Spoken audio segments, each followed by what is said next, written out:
Welcome everybody to this, your Capricorn March 2025 reading and forecast. Hi, I'm Nigel Saint James, Clairvoyant. Well, we have a great deck this month. It's full of quite interesting esoteric imagery. It's very colourful, lots of colour, lots of movement. I might point out one or two things that jump out at me.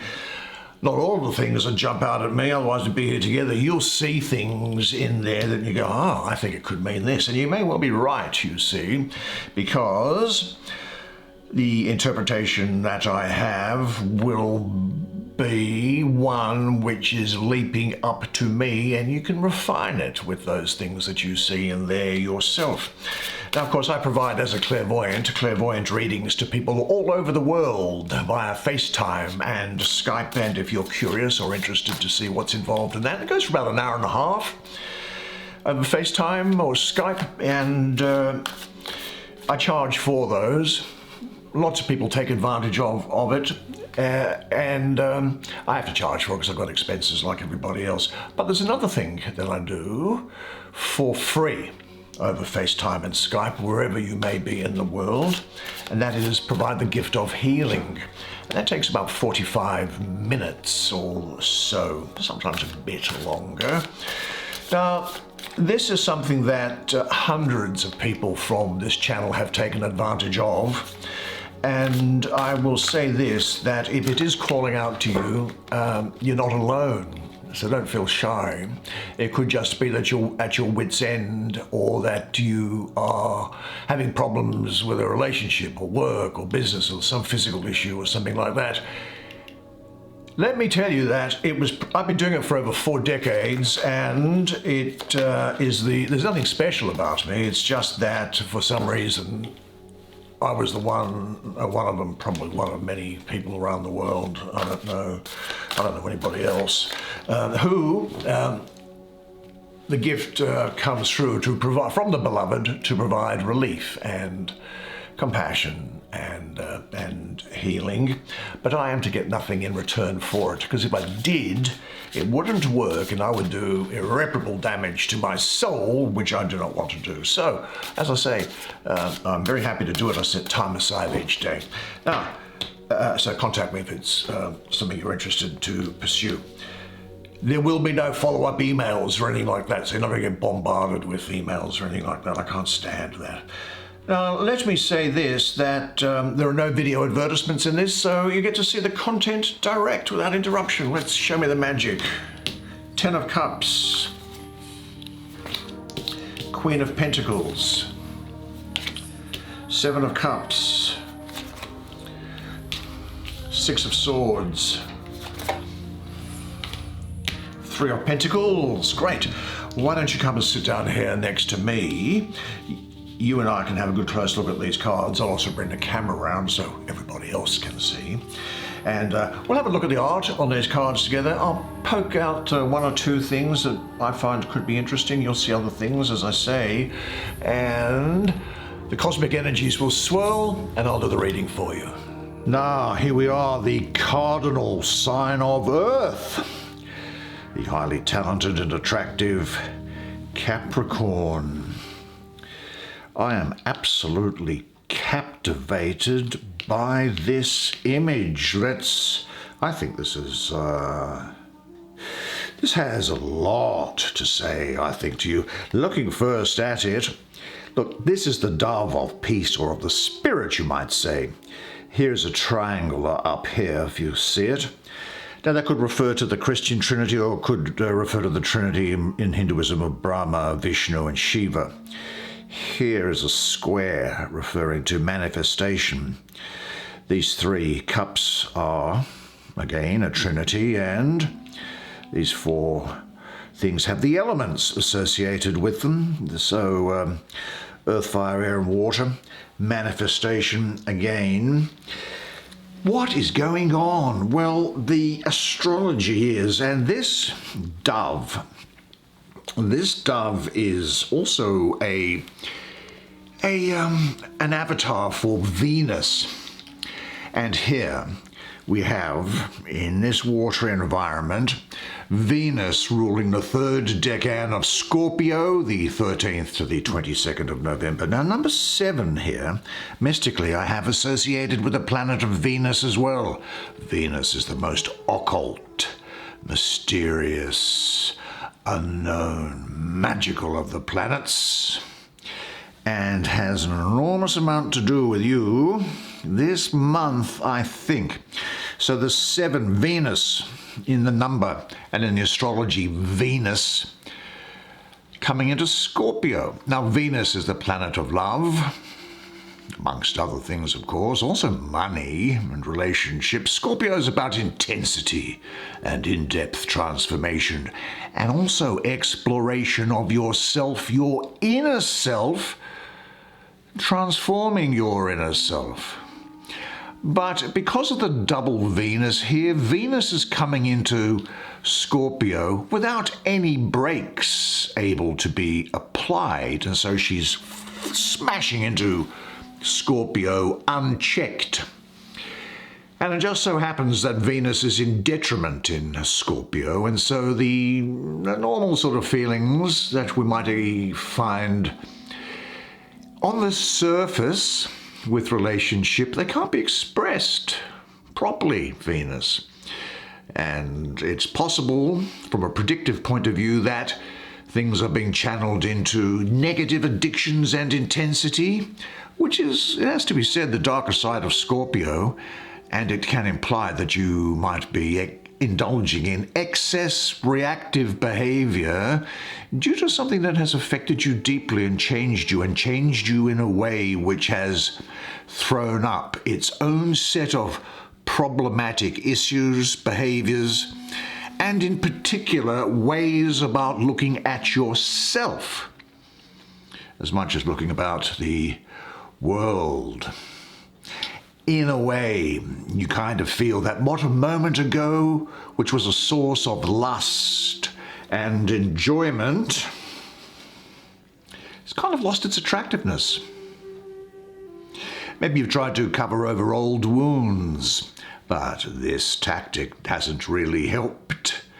And after every binge, after every attempt at escape, this face of the old problem rises all too clearly before your eyes.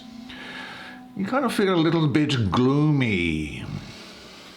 Now, Venus is saying here to you that it is time to open your eyes and take a look at perhaps a painful reality, because only by bringing that reality on board and by recognizing your own inner reality, that's the only way that you're going to find freedom and avoid hurt, aggravation, stress, because every further attempt to avoid it will increase the stagnation of your emotional energy.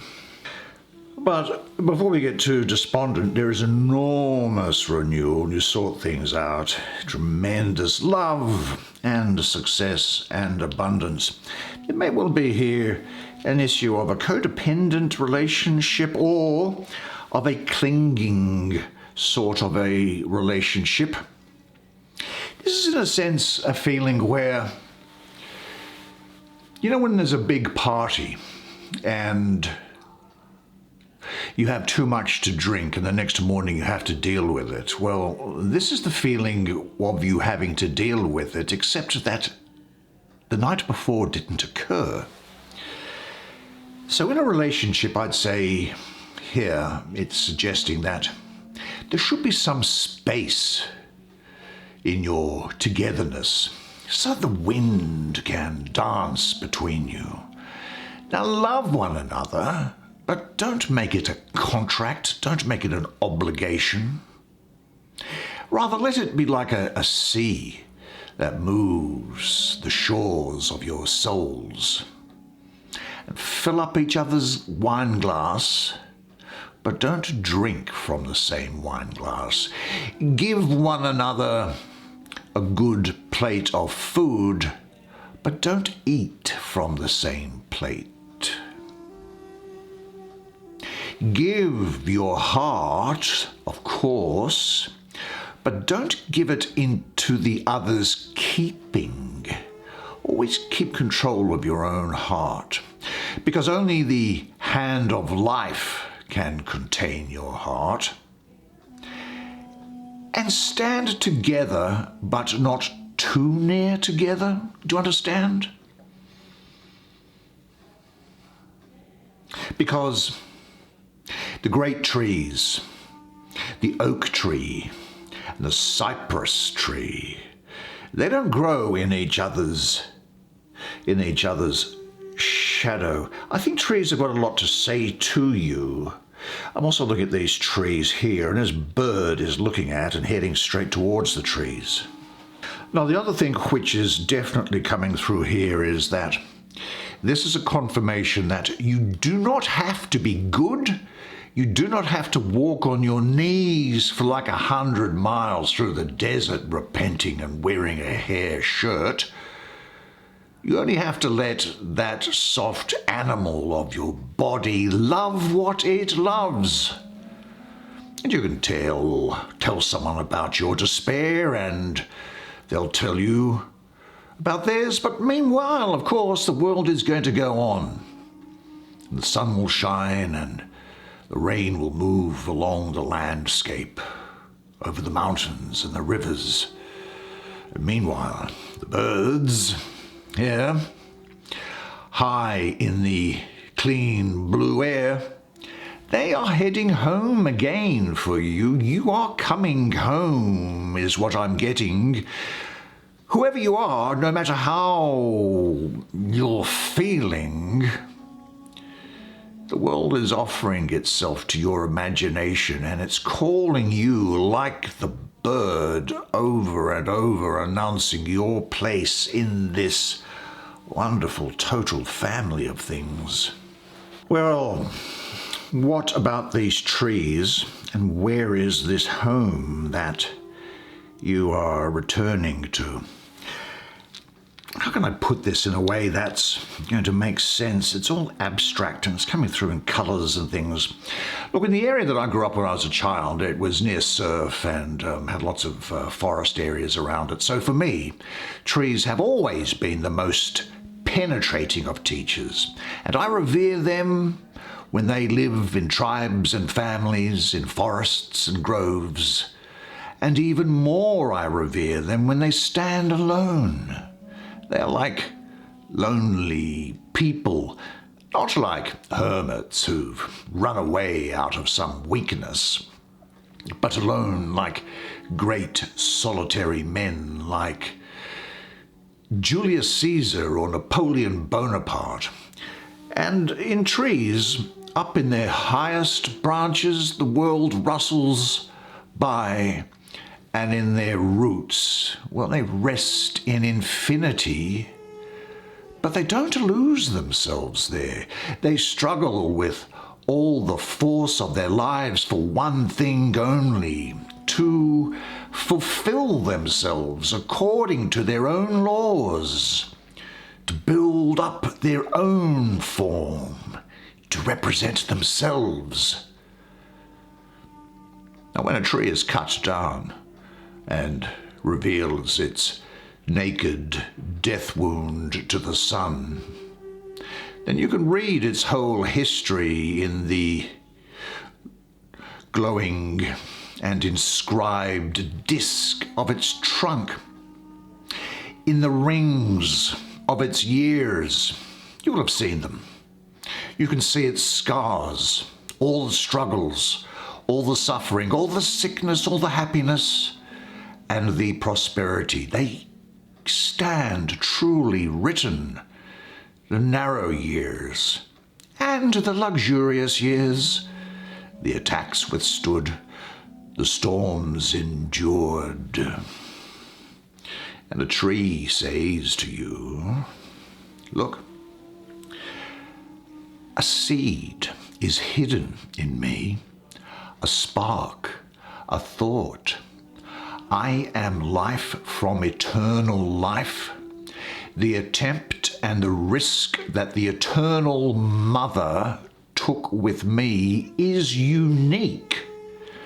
Unique the form and veins of my skin, unique the smallest play of leaves in my branches and the smallest scar on my bark. I was made to form, and I reveal the eternal in my smallest special detail. When you do feel down, when you feel stricken and feel that you cannot bear things any longer, then a tree has something to say to you. It says, be still, look at me. Life is not easy, life is not difficult. Those are thoughts for children. Let God speak within you, and your thoughts will grow silent. You are anxious because your path leads away from mother and home. But every step and every day, they lead you back again to the mother. Home is neither here nor there. Home is within you, or it's nowhere at all. And you see, when you're home, you can recuperate and you can recover and you can renew. And here you are going through this process of renewal, if I may say. Here she is, all these trees everywhere. Wonderful. This is speaking of a time of great fruitfulness for you and of overcoming the barren past. Now, you'll be ambitious. You'll be affectionate and kind, charming, practical. Your ambition will be there, but I think you're going to work with instinct and intuition rather than with over-intellectualizing things at the moment. You're just going to kind of just be quiet and get on with what it is that you need to do. And I will say, though, that you will also, I think, in a reticent and an unassuming way, actually be quite lusty and into physical relationships, possibly also into drinking and recreational substances. Almost as if that's the only way that you can get outside of yourself. But you don't need to get outside of yourself, because you are enough. You're enough. You've always been enough. That's what this is saying. And you always will be enough. You are lovable. You always have been lovable. And you always will be lovable. She gives great care to her body. And she knows what needs to be done. I think you need to find this time to find home and to undertake this nurturing for you. But this does represent a turning point for you, you know. This is a turning point because she is representing prosperity and security. And this Three of Pentacles works beautifully with it. Now, there will be in you an instinct for newness, for renewal, for a liberation of your creative power. And you are going to seek to awaken in yourself a force which really changes your life from within. And yet, the same instinct tells you that this change is a recovery of that which is deepest, most original, and most personal in yourself. In a way, you're being born again, but to be born again is not to become someone else, but to become yourself. And that original self is, of course, contained a part of this. You know, in nature, you cardinal sign of nature, nothing retains its original form, but nature, the goddess of all renewal, keeps altering one shape into another. Nothing at all in the world can die. You have to believe me, things merely vary and change their appearance. What we call birth is merely becoming a different entity, and what we call death is ceasing to be the same. Now, though the parts may possibly shift their position from here to there, the wholeness in nature and within you is constant. This queen here, matched with that, is definitely saying that within your flesh, deep within the center of your being, is the undefeated, waiting, longing, all-knowing, is the ready, the able, the perfect. Within you, waiting its turn to emerge piece by piece with the dawn of every former test of trial and blackness, is the next unfolding, the great unfurling of your wings, the reconstruction of the backbone of a true child of light. So this is really saying, I think, that you have passed through something of a barren stretch on your journey, and now you have arrived at more fruitful surroundings. Now you can rest and devote some attention to yourself, to your physical needs. Actually, it may well be something to ask yourself, but in what ways have you neglected your body or your outer self? Give your body the gift of loving attention, and it will give you the gift of life energy, joy in living, and of health. Now, you really do get your act together, that's for sure, because it starts with this. And I'm going to rip through these pretty quickly because we spent more time than we probably should have on those. It's just they had so much to say, did they not? This is Mercury ruling the second decan of Aquarius. Well, here the air planet of Mercury, the intellect, the mind, communication, finds itself in the fixed sign of air, which is Aquarius. And this highlights the intellectual qualities of this energy here. And Aquarius is an air sign which is detached in some ways and really quite intellectual by nature. And here Mercury is bringing you ability to analyze things and gain a clear perspective going forward. So this is saying to me that what you probably will be doing is taking something of a detached but balanced assessment of a situation or of a person. You need to analyze it without bias and too much emotion in order to get the best result. This is a time when you are unifying your ideas and getting an all-embracing understanding and an objectivity. Mercury is one of the greatest gifts for Aquarius because Mercury's ability to analyze brings clarity to perspectives on the future. And this allows for a new, all-encompassing vision of things, which brings the rose of realization within you into bloom. So a great deal of intellectual clarity, I think, which has been, look, I've got to say it, I think it's been a result of learning from difficult experiences because you have grown through some tough times, haven't you? But I think that now you've got a handle on life and can make intelligent decisions which are going to benefit you. So there's a much greater awareness to your thinking and actions now.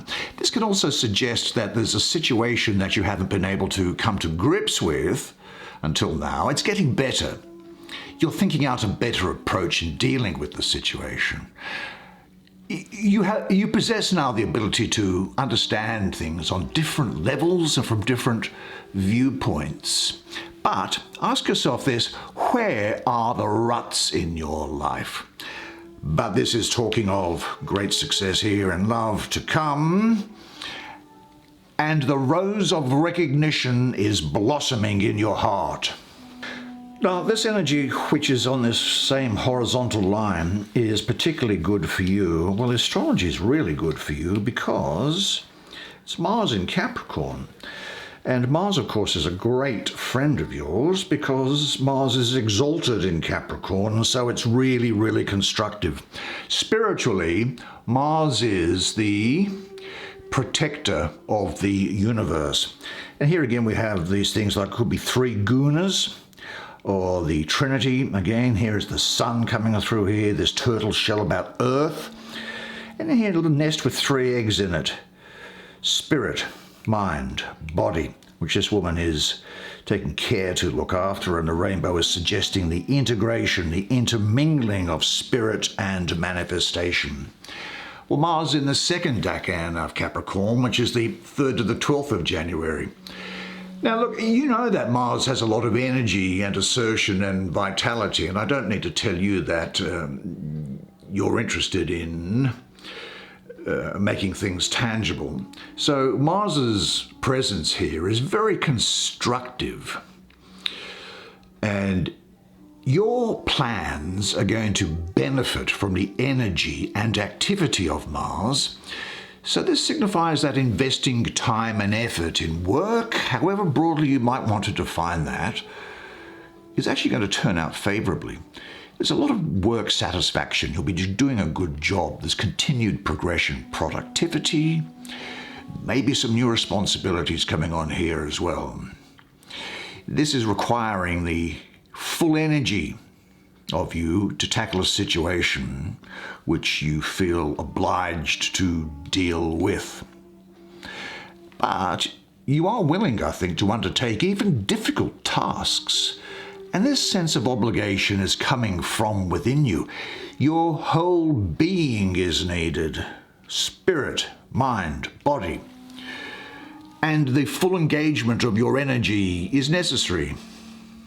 None of those three eggs can be left out, but your unshakable determination with respect to work that you have begun is going to give you the power to overcome any temporary doubts, and this is assuring your gradual progress here. Now, the other thing is that fortunately I see reward for your hard work and dedication. Your skills and knowledge are moving you forward. This is great outcomes for career, business projects, practical matters.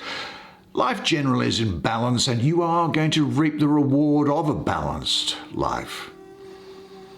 There is a situation, as I say, that is going to demand your readiness to work steadily on it, so engage yourself with it. It's going to be worth it. And find out and remain aware of what you want to set your full energies towards achieving. And say to yourself, I am now ready to give everything and to receive everything. And as if it couldn't get any better, you have Mars in Pisces here. Great planet. It's in the 3rd decan of Pisces, which is the 9th to the 19th of March. This is really speaking to me of great satisfaction, fulfillment radiating with you. Now, there is here a great deal of emotional passion and vitality. So let things develop by themselves.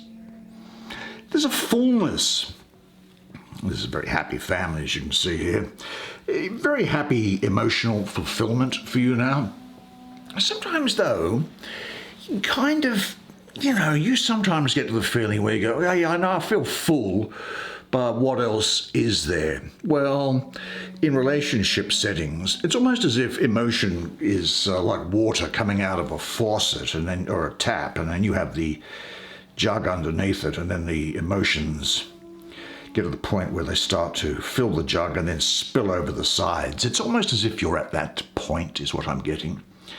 You might go, oh, well, what's the point? Well, this means that you either have to alter the dynamic of the relationship, you need to change the container that the water is going into, or maybe even you have to get away from it. But I don't ever recommend abandoning relationships for any any kind of flimsy reason. It's not that you're not happy, but you're full, and you might think that you've come to the end of what something has to offer. But in any event, this is the time when you should definitely be saying to yourself, in combination with everything that's here, that life gives me everything I need to be happy.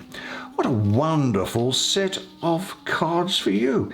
Made so much better for you being here. Extremely interesting artwork, wouldn't you say? Beautiful, I think. Now, unless I see you in the meantime, either for a clairvoyant reading or for healing, then I'll see you here again next month. And until then, though, remember one thing, and it is this, that you are a legend. And I look forward to seeing you again next month. And until then, it's bye for now.